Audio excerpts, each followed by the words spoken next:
So I missed this one last year when it came out on other platforms, but I checked out 1980X on the Nintendo Switch. It's developed by a company called High-Bit Studios, and it really speaks to me because, of course, I was a big video game fanatic in the 1980s. It's a love letter to the 80s, clearly, with some pretty cool synth music and some beautiful pixel art that tells the story of this kid having their mind completely blown away by the escapism that video games can deliver.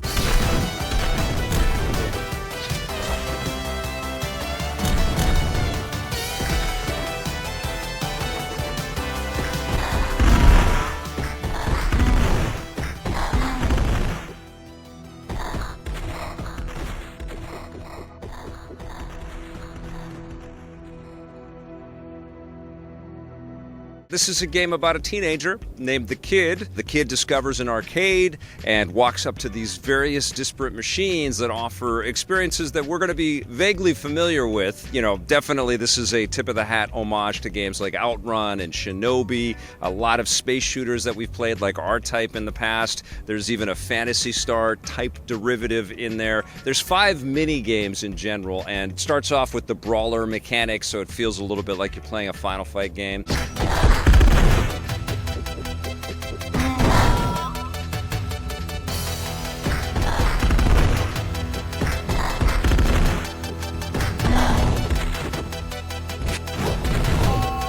The Shinobi style game is actually pretty fun. It borrows a little bit of stuff that we actually saw in Strider with the huge blade mechanic. I thought that was pretty fun.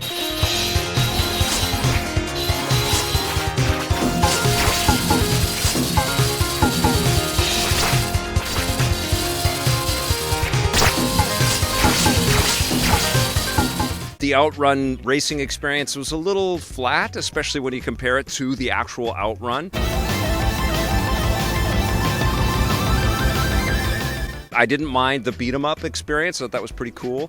But they're short little diversions. They're like just little bite-sized, mini escapist little morsels. And then we go back into the story. And the game itself isn't very long.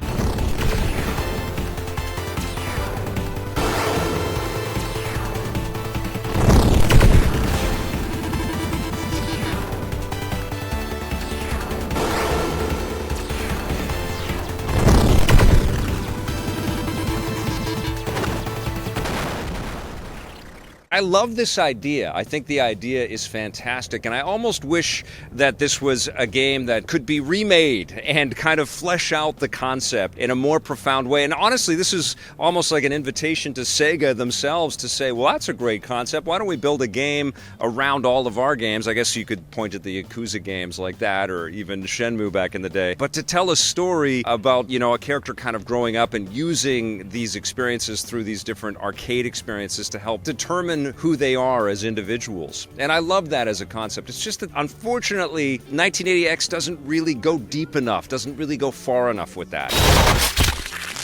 These mini games, as they're presented, are just not quite satisfying enough, and I think it kind of has to deal with the fact that these are all non-licensed games. They're all built to be homages of games that we're much more familiar with. And we're, you know, living in an era where not only do we get modern interpretations of these games or re-releases of these games on a regular recurring basis. I've been, reviewing Sega Ages games recently, and of course we get all these mini consoles and these collections. And so we're playing these classic games today, and so this game is almost in competition to some of these classic experiences. But we also play a lot of indie games that, harken back to those days, and they're just tuned. I can think of The Messenger or Dead Cells. Games that utilize mechanics that we're very familiar with, but reinterpret them in some very fascinating and fun, fresh ways.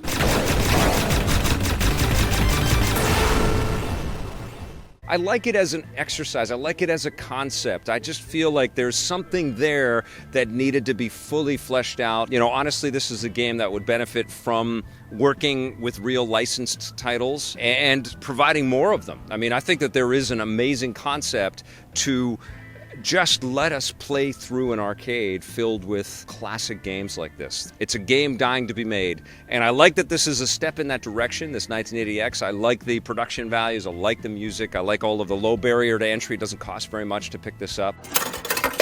I think it's worth checking out, but I just wasn't as impressed with it as my heart hoped it would be. You know what I'm saying?